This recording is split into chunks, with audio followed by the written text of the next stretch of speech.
Welcome to the Sound of Movement podcast. Today we've got a really great show for you talking about strong and healthy shoulders. What makes strong and healthy shoulders?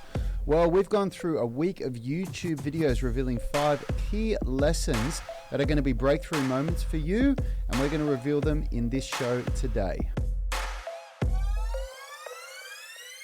Like Vasquez said in Aliens, let's rock. If you're new to the tribe, we got Rich behind the mix. Rad is across the table, and my name is Yani Bormeister.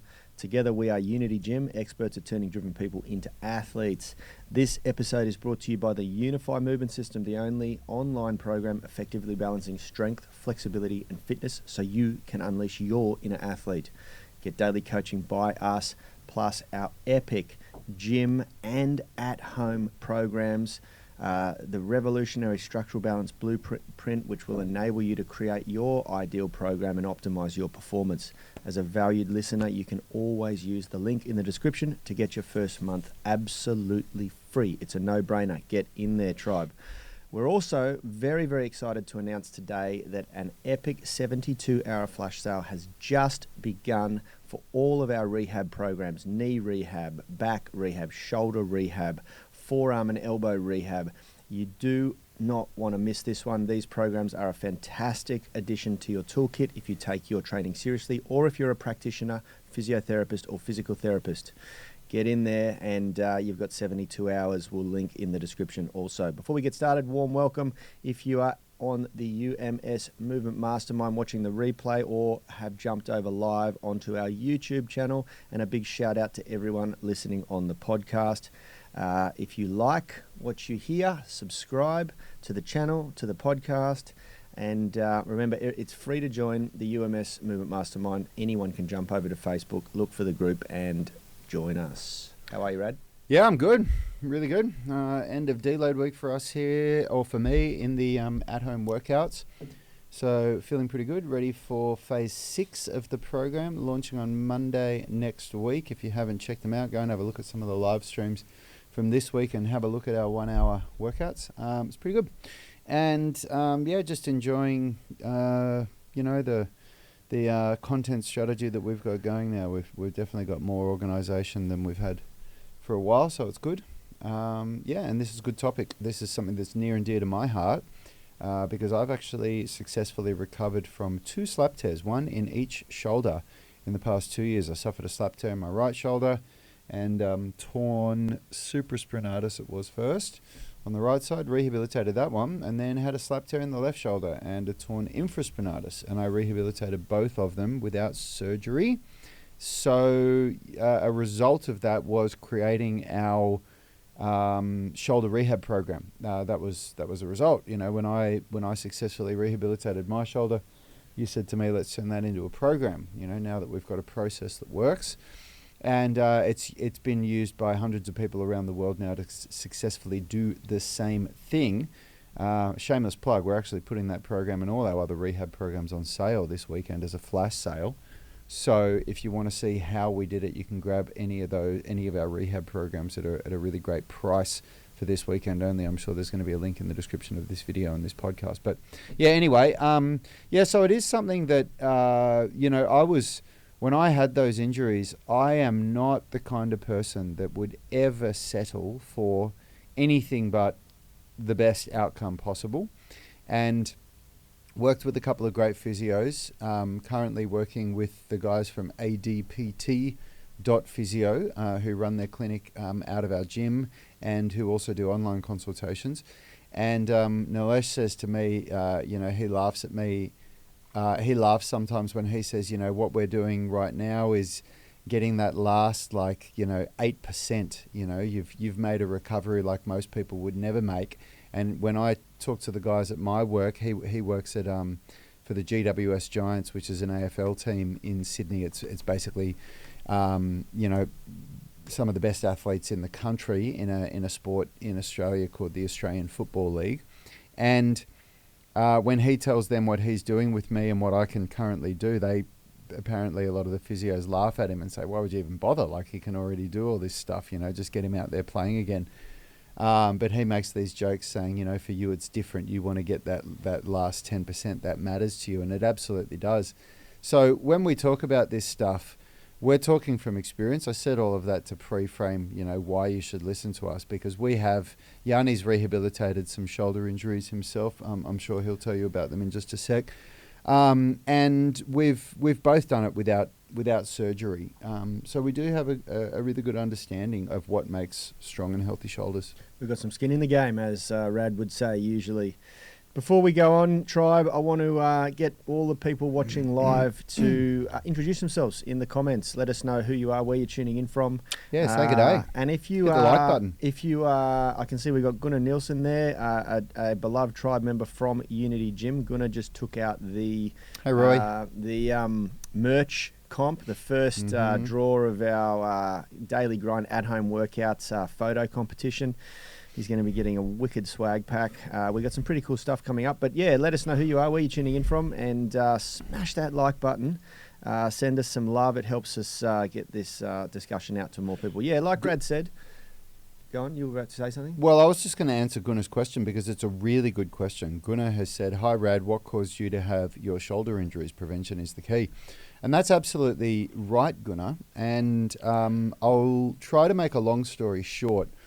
What happened was I had an injury when I was 21. I was working as a performer at Fox Studios, and I was hired for my ability with martial arts and basic acrobatics. But that's what I got hired for. And I worked in a troupe of 120 performers. Some of us were hired because we were actors. Some were hired because they were dancers. Some were hired for martial arts and acrobatics. They kind of got a melting pot of talent. And we had to do street theatre and this dancing show that we had to do. And, I used to work for 10 hours a day, and we used to put together these shows and do a lot of things. And one day I was working on this performance that we were doing. I was rehearsing, and I was doing these one-armed handstand movements. It's not an actual one-armed handstand. It's like a capoeira move where you go up on one hand and you do this kick and then come down. And I'll never forget it. I did the last one, like we were about to break to go for lunch or whatever, and I said, I'll do one more, and I was really fatigued. And as I went up, my shoulder just collapsed on itself, and I felt this sharp pain. But I was very young, and this is the point that's relevant to you, Gunnar. What caused me to have shoulder injuries? This is it. I was young. I didn't want to be the person at work that was the injured guy. I didn't want to be saying, "Oh, I just hurt myself. I can't do anything." I just didn't want to go down that road. And so I just shut up and nutted up, and I just got along with it.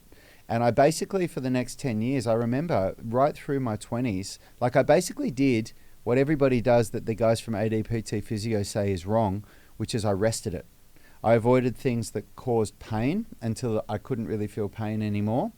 But then I remember right through my 20s doing martial arts, I could never punch hard with my left arm, and often it would give me problems.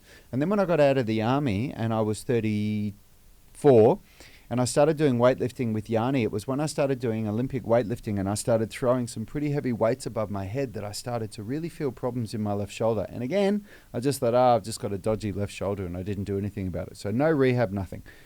The funny thing that happened is that as I started doing calisthenics, the first slap tear that I got was on my right shoulder, which was my uninjured shoulder.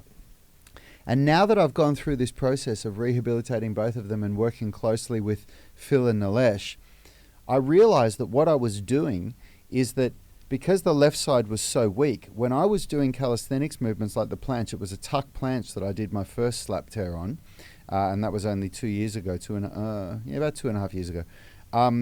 I was doing working on a tuck planche, and what I was basically doing was, as I'd go to failure, the left side just couldn't hold any weight, and so I was just doing all of the movement on my right side, and so that right side gave way, and that's how I did the first slap tear.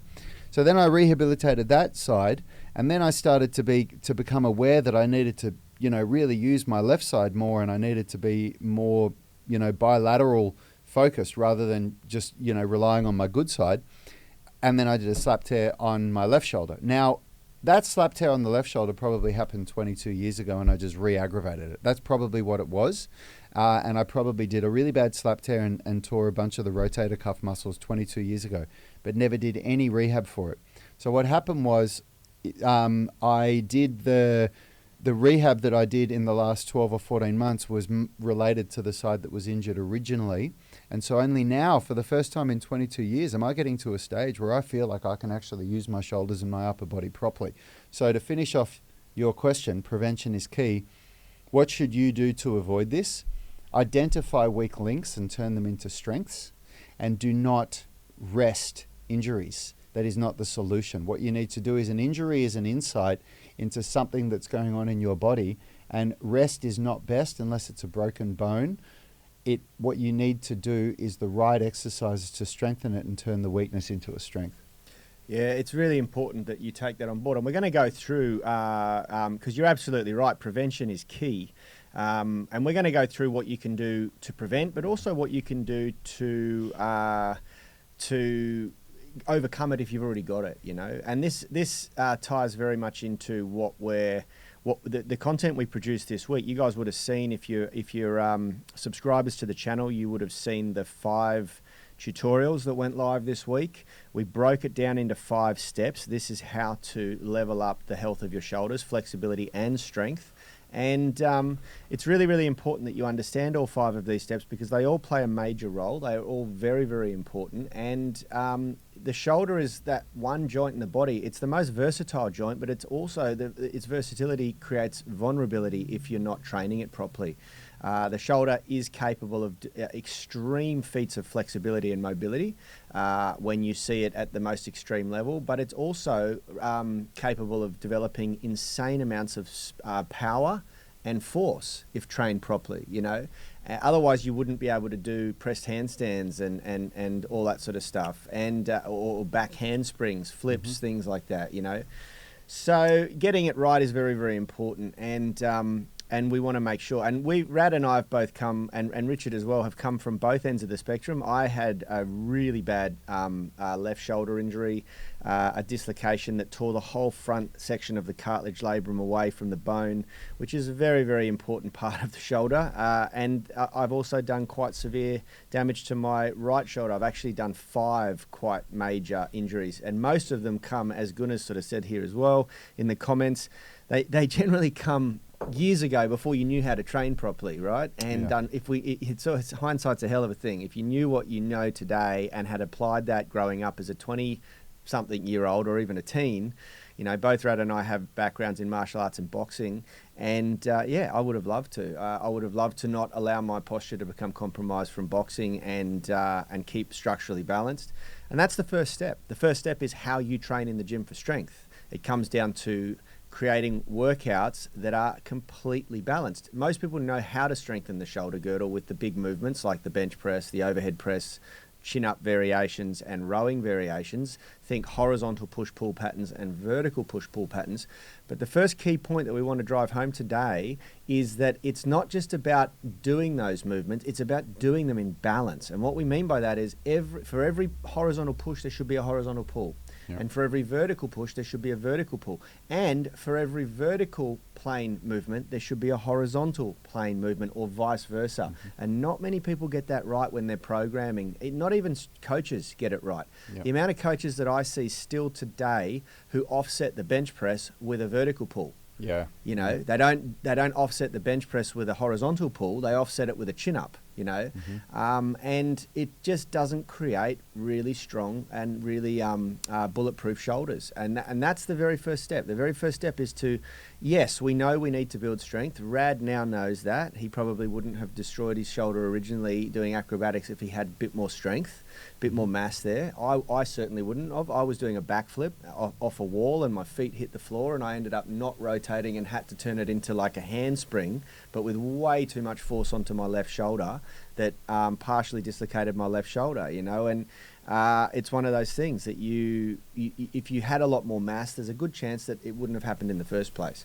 So absolutely. I mean, strength is king, and the balance between strength and flexibility is really king. One without the other leads to issues. They both really do. So it's not just the horizontal and vertical push-pull balance. It's also the going through the full range of motion with end range intention, with intentional end ranges that creates these healthy shoulders. And that's another place that people go wrong, where you see people, okay, you understand the horizontal and vertical push-pull. but you're doing reduced range, because what that does is the only reason why anybody does that is either it feeds the ego or it avoids the areas of pain and discomfort that they're already discomfort. And both of those are a problem. So generally speaking, not always, but generally speaking, you shouldn't be avoiding the areas of discomfort. You should be working through them with a reduced load, with a load that you can handle, and that's been a really big breakthrough for me. Working with the guys from ADPT Physio and getting through this stuff. So this brings us to our second key point for today, which is for bulletproof shoulders, you have to develop end range strength. Yeah, absolutely. And the most common examples, and Rad can sort of take you through this a little bit. If you haven't watched the tutorials, I urge you guys to go and do that. Maybe Richie can link them in the description or the comments. I've created a playlist, and that's been sent out to the Inner Circle email list today with all 5 of the tutorials in it. But the most obvious end range strength we want to develop is internal rotation and external rotation. Why don't you elaborate, Rad? Yeah, absolutely. Look, internal and external rotation. So when you look at me doing this here, this is external rotation and this is internal rotation of the shoulder. And you can do it in different planes. You can do it down here and you can do it up here. And in all honesty, I've got quite poor internal and external rotation. There are people out there that have got a hell of a lot better than me. But mine do the job. They're functional. And because they are something that I do work, it's not something that I avoid. They may not be as good as what some people are, but they're also a hell of a lot better than what other people have got. So the idea being that if you don't challenge yourself to develop strength in that internal and external end range, meaning not just by doing this pattern, but by intentionally going to full end range of internal rotation and creating strength there, and going to full end range of external rotation and creating strength there, like trying to push that range with some creative tools, then your shoulders, they're just not going to be as healthy as they would if you weren't doing that. So it's not to say that you're not going to be able to get through life okay, but your shoulders are going to be a hell of a lot better if you do that. And if you want to see how we do it, just a couple of examples, yeah, check out that video. Go to, I think probably the easiest thing to do. Darlene is here saying love the tutorials. Look, the tutorials that we released this week are really a must if you're interested in leveling up shoulder health. And they're really simple, easy, short. They range between, I think, about 4 minutes and 8 minutes or 9 minutes each video. Mm-hmm. There's 5 there. I've created a playlist. So if on our channel, you'll see the playlist. It's called 2021 Shoulder Health. 2021 shoulder health. But I think the easiest thing to do, and I'm pretty sure we're going to be able to do this, is actually just share that playlist. You can, yeah. Absolutely. If you, Richie, see if you can work out how to share that 2021 shoulder playlist. Anyway, keep going on. Well, look, I just want to jump in on some of the comments so that we're responding to them at the relevant time. The Darlene's saying hello. Hi, Darlene. Thanks for joining us on the show. Mike B is saying Mike in Nepal. Thanks for joining us. And Kate Jenkins, I'm pretty sure this is Craig Jenkins here, because Kate Jenkins is saying excited about this one. My shoulders and my wife's Kate's. And I know we've got somebody named Craig Jenkins in our tribe. He's saying have had issues for sure, and if the shoulders isn't working well, then the forearm and elbow issues start to ramp up too. I'm going to jump on that real quick myself. That's really insightful that you've said that, because the first thing that I experienced with figuring out that I had this issue in my shoulder, because I had to reflect back 22 years, was about 5 years ago when I started calisthenics. And the first thing that happened to me, the series of problems that happened in my body, the first one was that I had right wrist problems that happened from doing handstands. And it got to a point after 6 months. This is when I'd first started handstands. I'm an adult. I've never done them as a child before. My experience is in martial arts. And all of a sudden, okay, let's do some calisthenics. I'm going to learn how to do handstands. And I learned from people that knew how to do them. And then 6 months into it, the pain in my wrist was so bad that I couldn't do a handstand anymore. So I went to a friend of ours who's a phenomenal physiotherapist, Leroy Lobo, and he looked at me, and the first thing he said was, he got me to do a handstand, and he goes, man, you're really putting all the weight onto your right side. And he said, I think that what's really going on is you just need to shift the weight onto your left side because you're basically just overloading your right hand. And then he did a couple of little treatments on my right arm. But by doing that, I immediately started to experience reduced aches and pains. So and it goes back to the fact that my left shoulder was injured. I couldn't load that up properly, so I put all the weight in the right shoulder, and guess what? I start experiencing pain in the wrist. Yeah, that's right.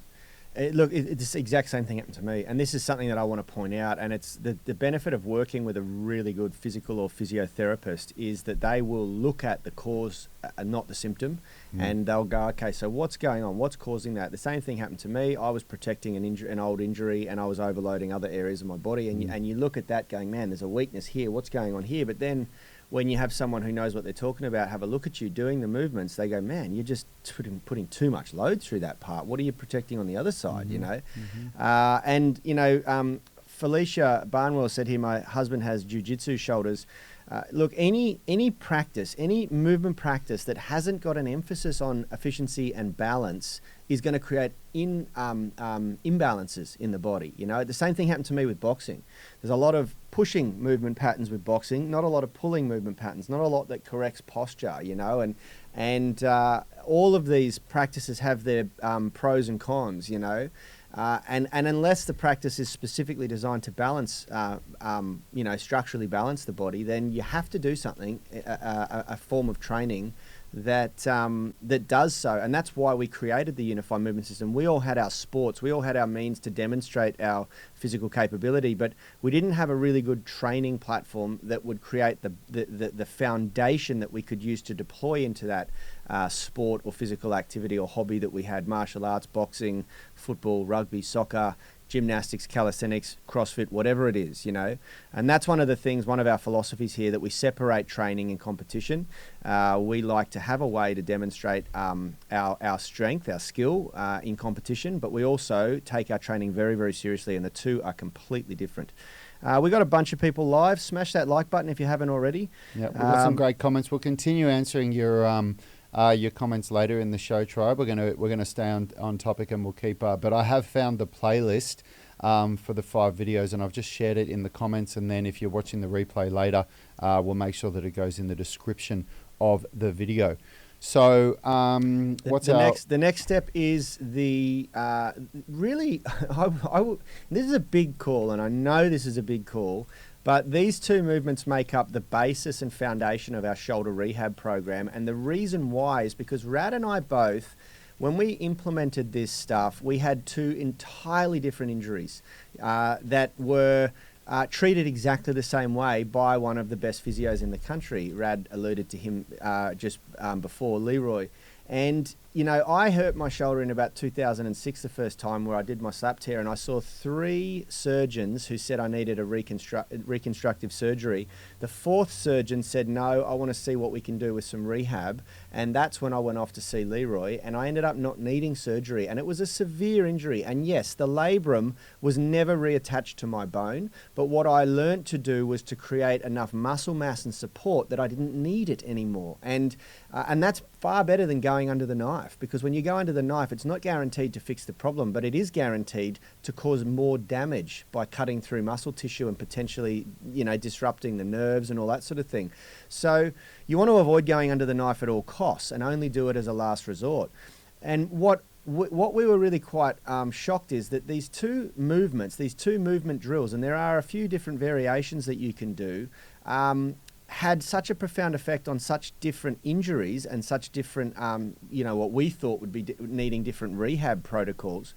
And that was that, and this created a real big insight after sitting down with physios and talking to them about it, is that you need to train the shoulder in 2 different ways for rehab. One is you need to train the scapulature musculature. So you need to train the muscles that help set and move the shoulder blades around, because the shoulder is a very, very versatile joint. We spoke about that earlier, but there's nothing really creating rigidity in the shoulder. What creates rigidity and stability in the shoulder is your ability to set your scapula in the right position.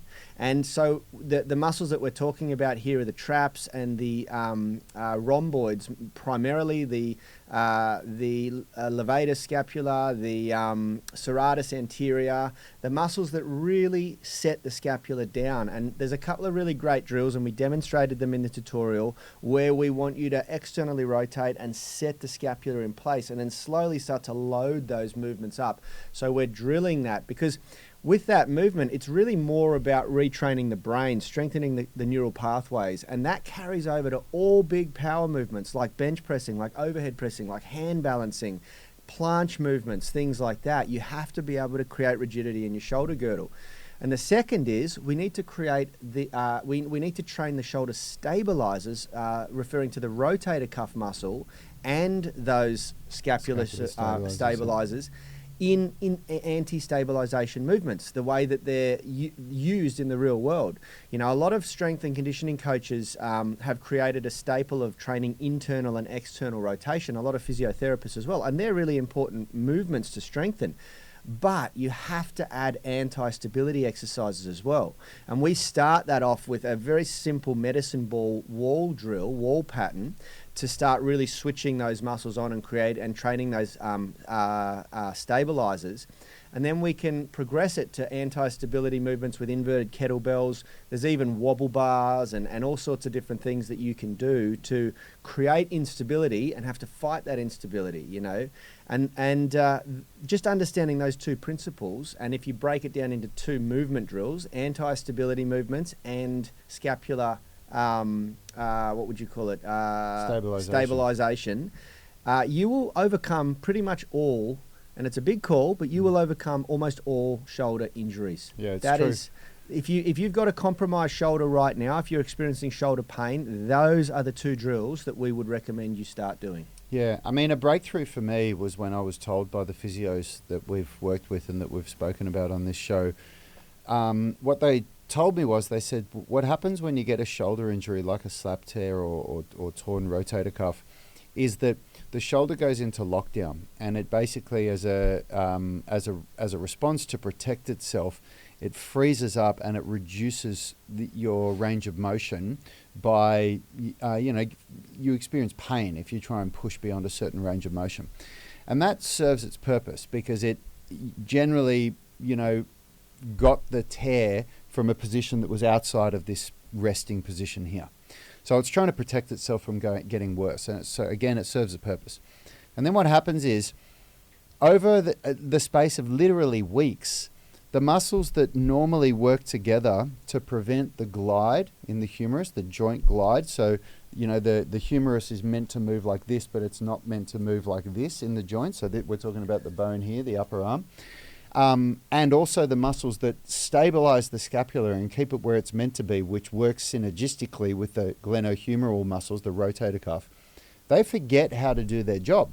And then you come out of this point where you've experienced pain and you start being able to move your shoulder again. But this is the words of our physios. The exact terminology they used was, they said they forget how to do their job and they can't stabilize the shoulder anymore. And the first thing that you have to do in the early phases of rehab is reteach those muscles how to do their job. And that doesn't have to do with increasing strength. It doesn't have to do with hypertrophying them. It has to do with recreating the neuromuscular connection, with teaching the brain how to engage those muscles and make them do what they're meant to do again. And that's what Yanni's talking about here. The right firing patterns, the right sequencing, all of that sort of stuff. Very, very and important. That's the biggest thing that I didn't understand and that I got wrong. Because when I researched slap tears originally, the main thing that comes up about them is there's not really much that you can do to repair the labrum, but what you can do is make all of the muscles around the joint really strong. And that is good advice. But what I didn't learn on the first side and what I did learn on the second side with the slap tear was you first have to do that step. Yeah. You have to get that right first. Yeah, absolutely. Absolutely. And one of the side effects that I found, and I know Rad found this too, and anyone who trains really, really hard, I know we've got a couple of CrossFitters in the audience, they will experience this too. When you're training really hard or when you suffer a bad trauma to the shoulder, one of the first things that happens is that the whole thing locks down. Like you just get this, and you know, there's a lot of guys on here saying that they practice jiu-jitsu. You know, when you're training at a very high intensity all of the time, when you're rolling around on the mats, you're putting a high demand on your shoulders. You find that things just stiffen up and lock down, and you start to lose range a lot. And it's the body's natural response to saying, "Wow, I need to create more rigidity here. I need to create more strength." Unfortunately, it doesn't make you more injury resilient. You know, it often does the opposite, because it means that the moment you get taken out of that strong environment, you suffer an injury because you're just not strong there. Your body's not capable of going there anymore. And so what we've found over our journey is that one of the sort of immediate hacks, one of the quickest ways to start releasing that tension, even beyond stretching, is to really get your trigger point therapy game up. Can we, before we go into that point, with that's the next point, everyone, the fourth point, can we just respond to a couple of these on the live feed here? So, Craig Jenkins has said, commenting as his wife Kate has said, yep, if I'm getting golfers or tennis elbow happening, I know it's something to do with my scapular control. Yep, that's something that we've experienced as well. It's actually a very, very common cause of golfers and tennis elbow, is that the shoulder, the scapula, is not working properly, and you end up, rather than initiating and diversifying the load, spreading the load out over the whole upper extremity, you're having to put a lot more load through the elbow, and the gripping muscles. That's actually the second life-changing injury that I had in my calisthenics journey. After I sorted out my wrists, I got golfer's elbow on both sides, and I got tennis elbow on both sides, which led us to creating the forearm and elbow rehab program. But that's another story for another week. But you can get that program on a discount this week. You'll be able to get that today as well. So I think Basilisk is, there's some Asian writing there that I certainly can't read. And then Mr. Basilisk is saying, hi guys, I love your work, and I watched that tutorial the other day. I tried it and I found my pecs and delts were too tight to get into that face down position without with the elbows elevated. This is a really great example of how overcoming weak links in your body happens. Guess what the best thing for you to do before that routine is then? I'll give you a second to think about it. Release your pecs and get to a point where you can get into that position. It's so funny when you understand these issues with the shoulders like Yani and I do. The writing's just on the wall and the answers are so simple. People say, what do? I can't get my arm into that position. So work on the muscles that allow you to get your arm in position, and then work on those exercises, you know. And it's really funny because, again, we get this stuff from really good physios, and when they told us, you almost feel stupid for not figuring it out yourself. And then you go through this process. And if you go through processes like this, you'll find you're actually only working on one aspect for probably 2 to 4 weeks before you see a significant improvement, right? Like people say, oh man, I've been working on this for years. I've never been able to overcome it. Unfortunately, you've been working on the wrong things. Because when you work on the right things, you actually adjust what you're doing probably at about the 3 to 4 week mark. And you go, okay, we've seen some change here. Now let's do some other things. And when you go through that process, it's really amazing what happens.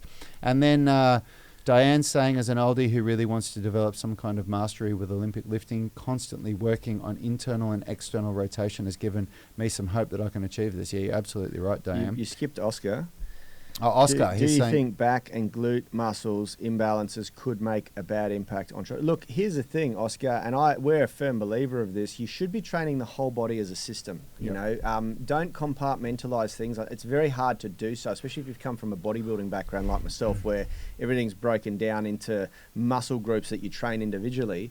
But yes, absolutely. If you've got something that's not working somewhere else, then it can certainly put stress on other areas of the body, which is what we've been saying, especially if you're doing Olympic lifting.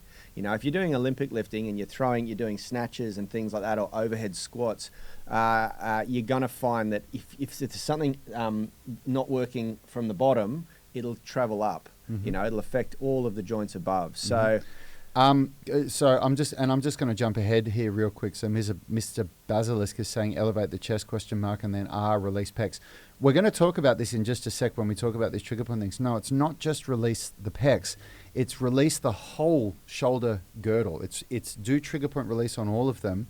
And the number one muscle to release coming from our ADPT physio friends is actually to fix most shoulder problems is actually the lats. But the pecs as well. The pecs are very, very good. It's not to say don't release the pecs, but pecs, lats, and rotator cuff, we're going to go through Yeah, that. absolutely. And just to address this, one of the most common issues, if you've got a shoulder flexion issue, then most likely what has to happen is you have to have hyperextension in the lower back. Yep. And any joint that you hyperextend under load is at risk of unsettling stuff. And that's probably what could be causing your sciatica and things like that. Very, very common that people that get stiff in the thoracic spine and they have poor shoulder flexion, to make up for that, because they can't get their hand nicely above their head, so to make up for that, they extend in the back. And that puts unnecessary load through the lower back, which of course is where your sciatica can stem from. So, yeah, absolutely. That could definitely be a problem. Mr. Basilisk is saying, man, jiu-jitsu forced my whole upper anterior chain into flexion and dug up 10 years of old pain.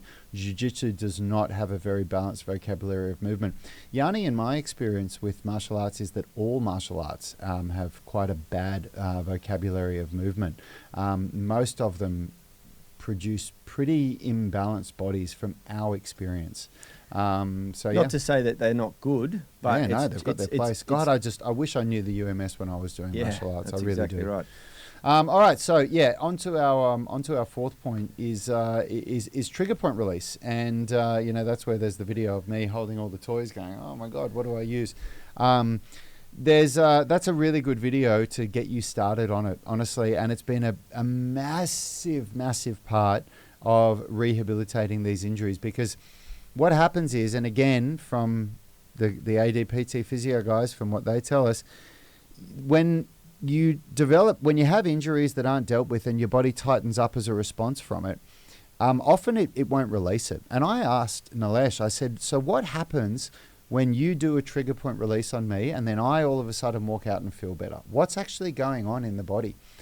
And almost all physios and people that really know what they're talking about, they say no one really knows, because no one's willing to do a biopsy and so that we can see what's going on in the cell. But what is most likely that what's going on is, it's basically just telling your brain, hey, you know what? This is okay. You can relax a little bit now and let it go, which is basically similar to what we talk about is the main physiological change from flexibility training. Yep. It's really the brain does all these wonderful things to control our body, and sometimes it doesn't really understand that it's not serving us that well for what we want to do. And so by doing these trigger point release techniques, you can give a signal that tells your brain, okay, let's release this and see how it goes, and all of a sudden you've got pain-free range of motion.